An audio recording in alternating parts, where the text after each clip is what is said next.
2 menos valor absoluto de x más valor absoluto de y. Para hallar el dominio tiene que ser mayor o igual que 0. Entonces será pues cuando ambos son positivos o ambos son negativos, ¿no? Entonces usted podría analizar esto simplemente 20 menos x cuadrado menos y cuadrado.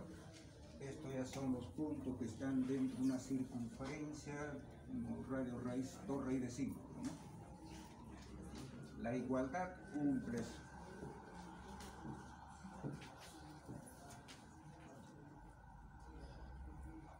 Esta es la circunferencia.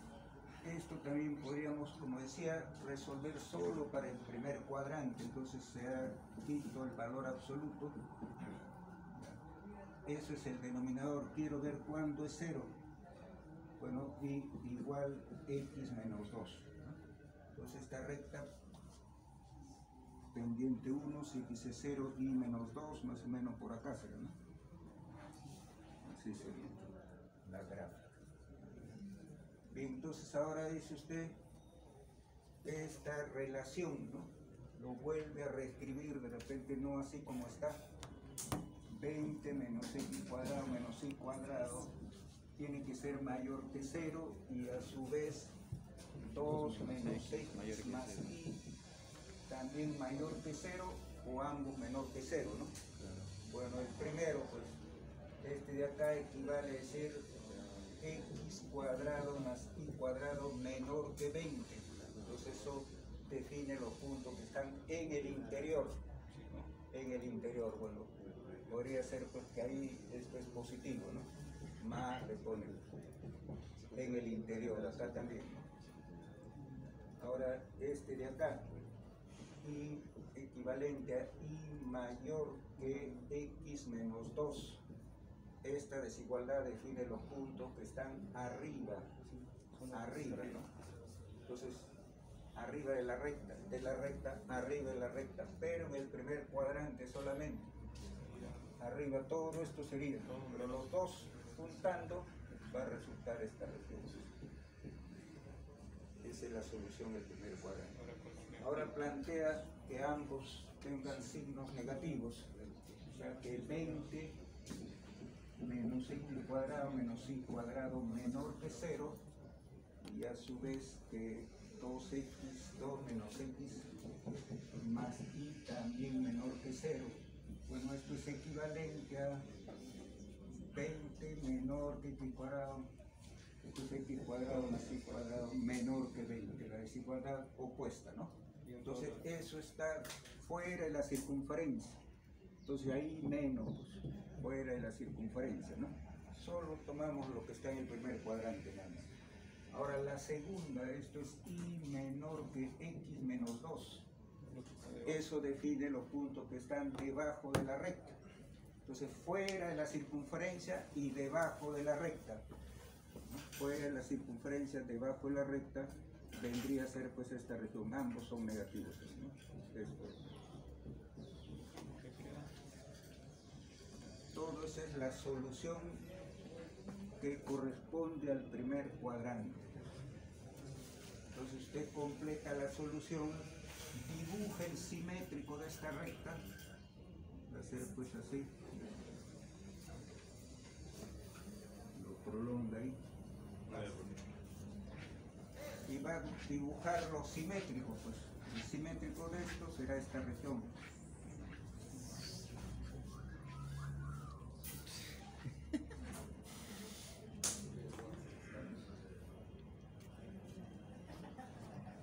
Y así también tendría que hallar los simétricos de esto. Donde la recta intersecta el eje X. La recta muy arriba. Queda como un reloj de arena.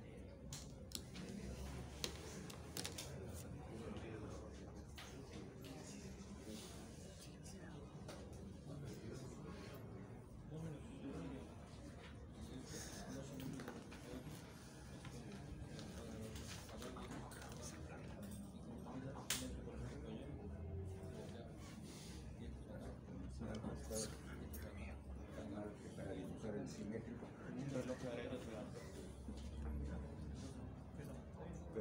había olvidado tomar el simétrico de la recta, ¿no? Claro. Dibujar el simétrico de la recta en cada caso. En realidad debería ser que solo haya dibujado esto nada más. Lo que corresponde al primer cuadrante, la recta es, ¿no? Determino estos dos, entonces después dibujo los simétricos. El simétrico de este sería este de acá, ¿no? El simétrico de este está recto, ¿no? Y así completaría. Desde ahí ya se dibujaría la gráfica correctamente, ¿no? Viendo los simétricos. Entonces, en este tipo de problemas pues hay que resolver desigualdades y hay que tomar en cuenta.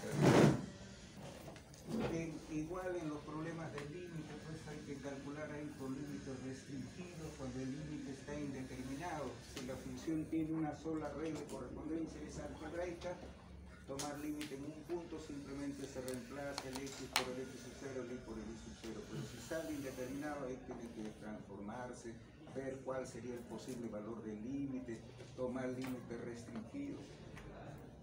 El que haya algunos límites restringidos y salga el mismo valor no quiere decir que existe el límite, ahí ya se tiene que pasar a la demostración. En algunas de las demostraciones, la mayoría de eso se resuelve pues, usando el teorema de Sandwich, o en otro caso había otro ejercicio, raíz cuadrada por la conjugada, que tiene que multiplicarse. Ese problema que hay 4 funciones que se dan y se dicen cómo se le definiría, si es posible, en el punto donde no es continua, cómo se le definiría para que sea continua. No necesita demostración por límites, tal vez el teorema de Sandwich para probarlo en todos los casos. Bueno, de todas maneras, algo sobre esto vamos a mencionar más adelante. Ya habíamos visto derivadas parciales, que significaba que se mantenía una de las variables.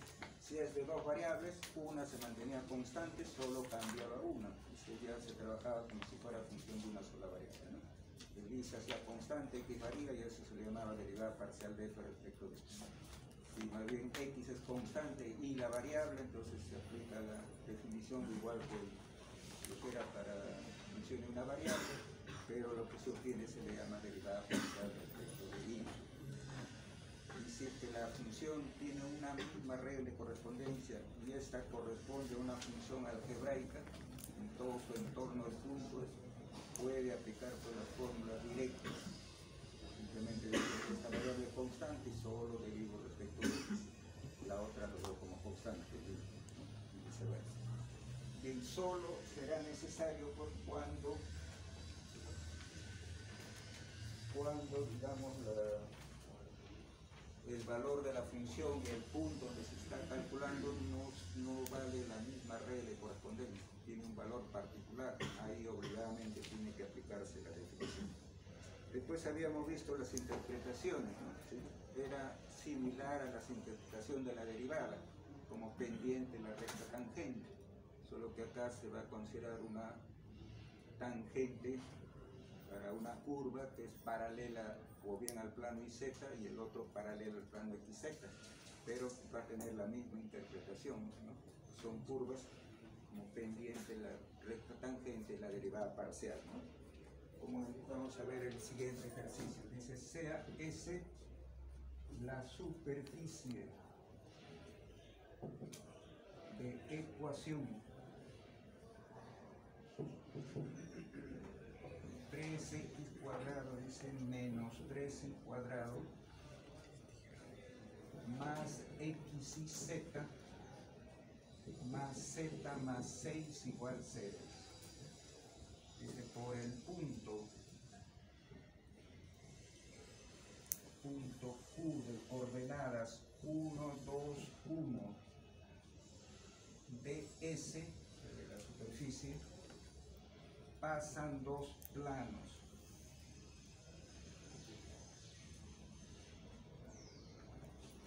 Dice 1 perpendicular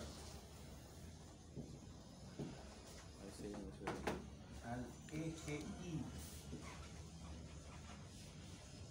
y otro perpendicular al al eje X, determinando ese con S dos curvas de intersección.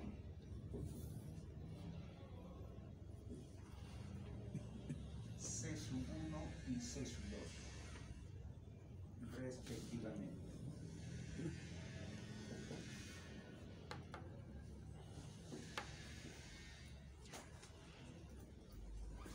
Dice hallar el ángulo con que se intersectan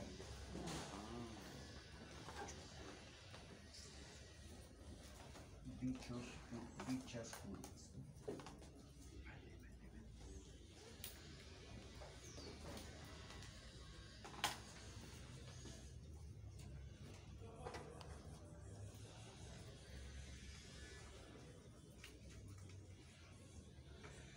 Bueno, de esa ecuación pues tenemos que tratar de interpretar en la ecuación que corresponde que esa superficie es gráfica, una función de dos variables. Se puede factorizar ahí el z y despejarse, ¿no? Entonces se diría pues despejando el valor de z va a resultar el siguiente, ¿no? Copiar acá. Va a salir expresado en forma de un cociente 3y cuadrado menos 3x cuadrado menos 6 sobre x más 1. Entonces interpretamos que la superficie S es gráfica de esa función y el punto Q121 pertenece, ¿no? O sea, habría que revisar si yo reemplazo x igual 1, y igual 2 y el z igual 1 cumple, ¿no? Bueno, pueden verificarlo si cumple o no. Si no cumple, quiere decir que no pertenece a la superficie, pues estaría mal planteado el problema. Bueno, ahora equivale pues a lo siguiente, ¿no?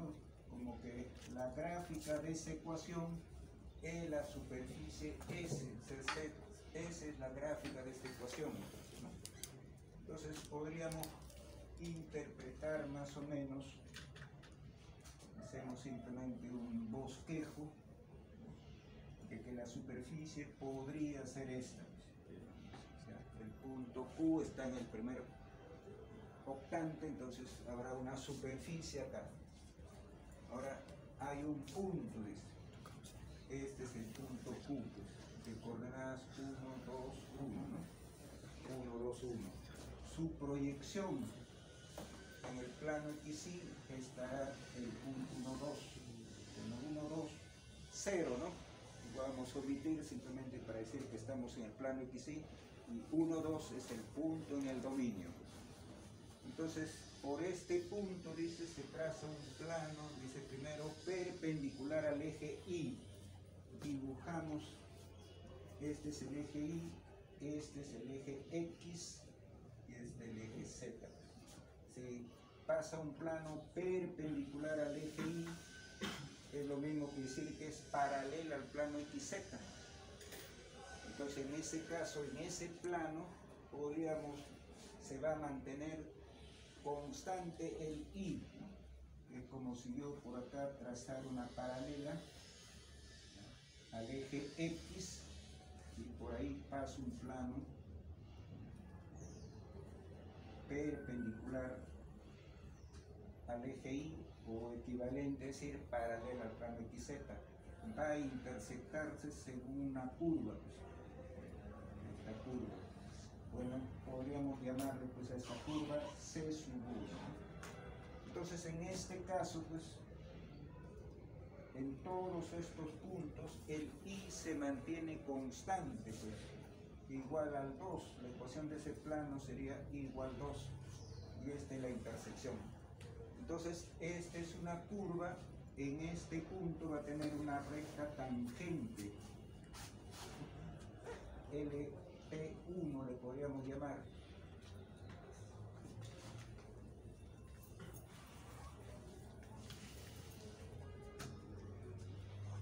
D1 tangente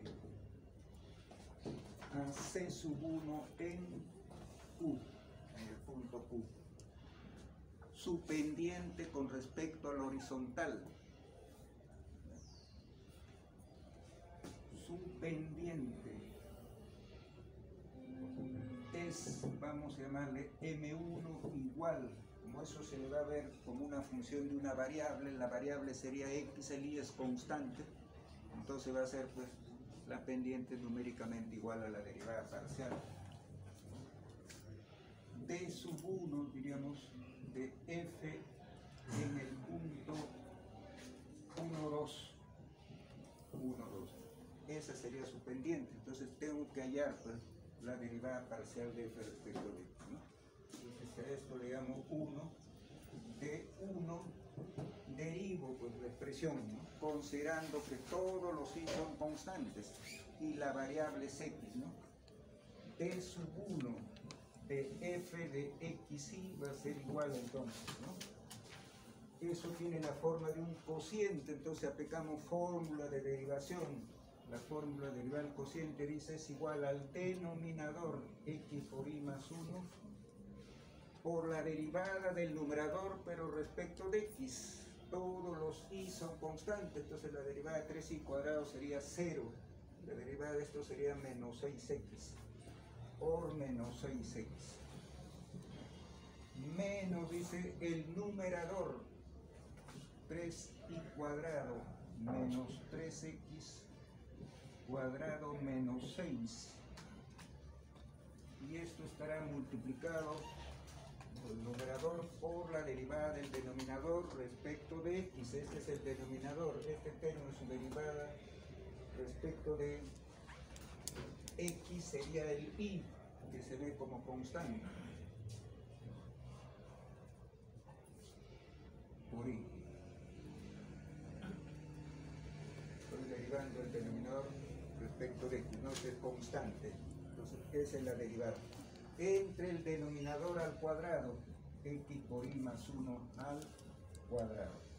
Bueno, de frente vamos a decir la otra derivada parcial vendría a ser igual a lo siguiente, igual, ¿no? Derivada del cociente, el denominador X por Y más 1 por la derivada del numerador, pero ahora la variable sí. Entonces derivada de 3y cuadrado sería 6y. Todo el resto es constante, su derivada 0, menos el numerador 3y cuadrado menos 3x cuadrado menos 6 por la derivada del denominador, pero ahora la variable es y. Entonces la derivada respecto de y igual a su coeficiente x por x entre el denominador al cuadrado. Esas son las derivadas parciales válidas para todos los puntos del dominio, excepto para los puntos en que xy más 1 es 0, ¿no? Entonces, pero en un entorno del punto 2, 1, 2, perdón, en el plano xy, esas serían las derivadas parciales. Bueno, esas derivadas parciales se van a evaluar en el punto 1, 2, d sub 1 de f en 1, 2. Bueno, se reemplazarán, pues, ¿no? Ya, el x igual 1, y igual 2, 2 por 1, 2, más 1, 3, por 1 por menos 6, menos 6, menos, la reemplazamos, el y vale 2 al cuadrado, 4 por 3, 12, menos x1 al cuadrado 1, menos 3 y menos 6, menos 9, por el y que vale 1, sobre x por y, 1 por 2, 2 más 1, 3 al cuadrado. Cuando se hará operaciones ahí, se obtiene lo siguiente. Menos 8 tercios. Igual se hace en el otro. D sub 2 de f en 1, 2. Voy a consignar ya salir pues 11 tercios. Esas son las pendientes. Entonces, este era para el primer caso, para la curva C1. Ahí la pregunta es, ¿con qué ángulos se intersectan? Ya se ha visto en el curso de Matemáticas 1, pues hay interpretación geométrica, dos curvas que se intersectan. ¿Con qué ángulos se intersectan? Es el ángulo que forman sus rectas tangentes. Esa es la interpretación. ¿Por qué? Porque la recta tangente es la que más se parece a la curva. En una vecindad pequeñísima, es como que la curva estará sobre la recta. Entonces hay que hallar pues el ángulo con que se intersectan las dos tangentes, ¿no? Entonces acá equivale como que en este punto trazo una paralela al eje Y, pero por ahí levanto verticales, ¿no? Y es como que estoy pasando ahí un plano que es perpendicular al eje X. Entonces el Y se mantiene constante. Ahí hay otra curva, o sea, hay dos curvas, ¿no? El punto de intersección sería el punto. Entonces esta otra va a tener pues su tangente también. Le podría llamar pues LT2 si se quiere, ¿no? Entonces la pendiente de esa otra recta va a ser 11 tercios, ¿no? De la primera, M1 derivada parcial de F respecto de X menos 8 tercios, ¿no? Entonces acá vamos a determinar lo siguiente.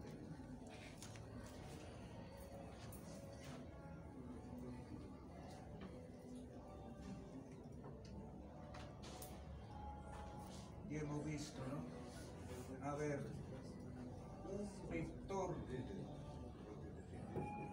en la dirección de la recta LT1, ¿no? Que es la tangente a la curva C2. Ahí la pendiente es la derivada parcial respecto de X, ¿no? Entonces, un vector le puedo llamar A, es la siguiente, ¿no? En el plano ya se ha visto, pues un plano XY, que si hay una curva o una recta, simplemente se conoce su pendiente.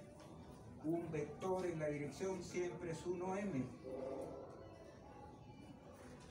con inclinación con respecto al eje X, ¿no? Horizontal.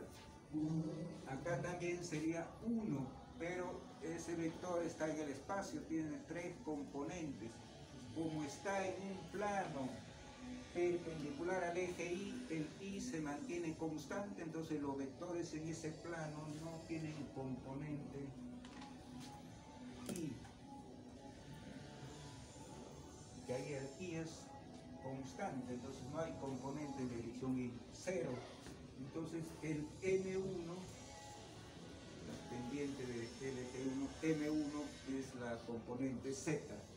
Entonces acá simplemente se completaría 1, 0, el M1 que hemos hallado es menos 8 tercios.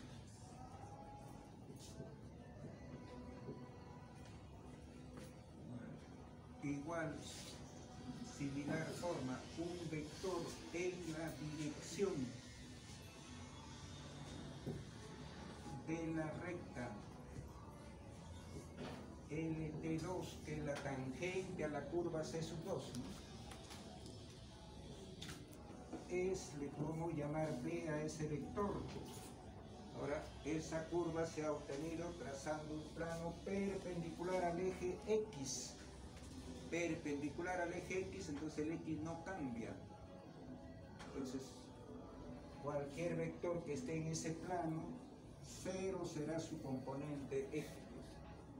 Y si 1 es su componente en la dirección Y, entonces la pendiente de la recta es la tercera componente Z.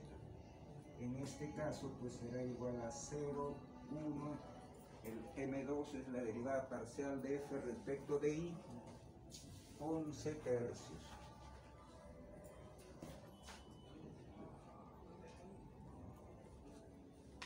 Bien, son dos vectores en la dirección de las tangentes, ¿no?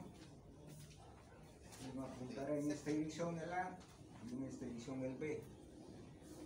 El ángulo que forman esos vectores puede decirse que es 1 y los ángulos con que se intersectan las curvas.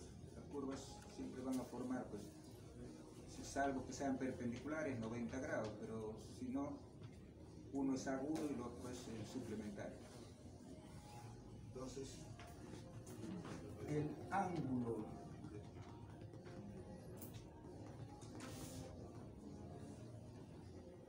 con que se intersectan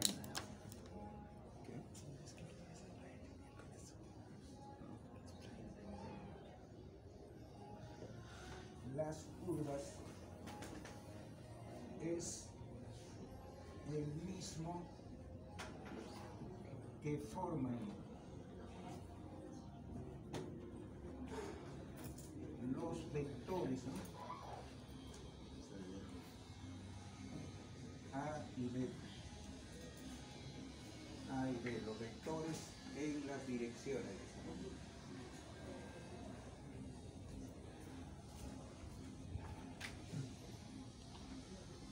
Entonces, si teta es dicho ángulo,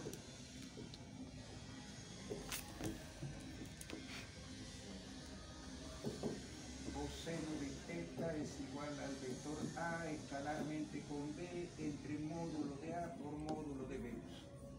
Es lo que se sabe, pues, por vectores, ¿no? Teoría de vectores. Voy a borrar esto.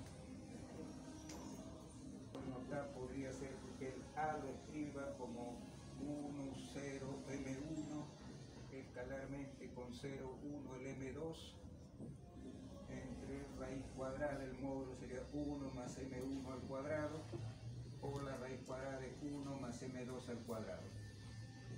¿Ya? Entonces reemplazarían los valores de M1 menos 8 tercios y 11 tercios respectivamente.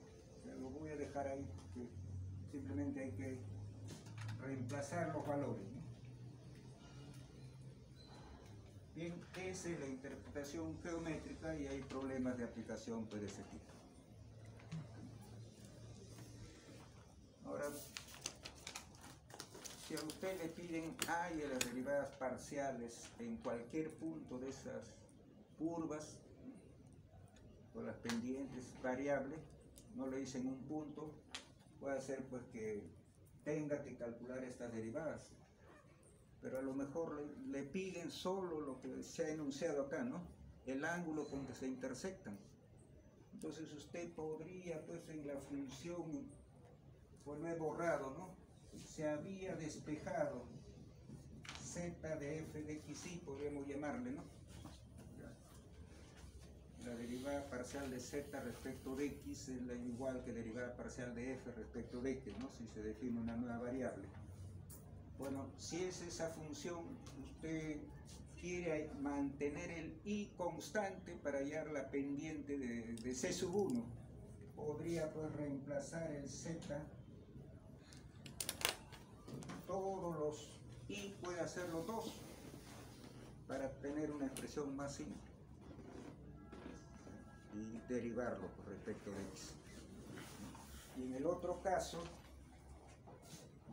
z igual f de 1i lo deriva respecto de y.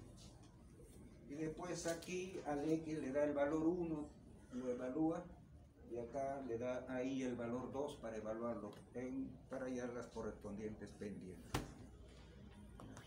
Entonces de repente le dan, pues, una función f de xy, que es seno del coseno de etcétera, x cubo menos x y x, etcétera, más complicado, y le van a pedir, por eso, hay en la recta algo similar, no simplemente hay en la derivada parcial respecto de x en tal punto.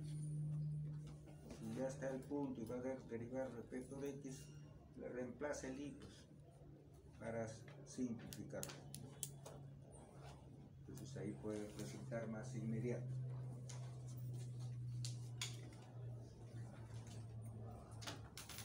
Porque los planos están pasando por el punto Q, pues entonces ya usted puede reemplazar en la ecuación el I2 cuando conviene mantener el I constante, o X1 cuando el X es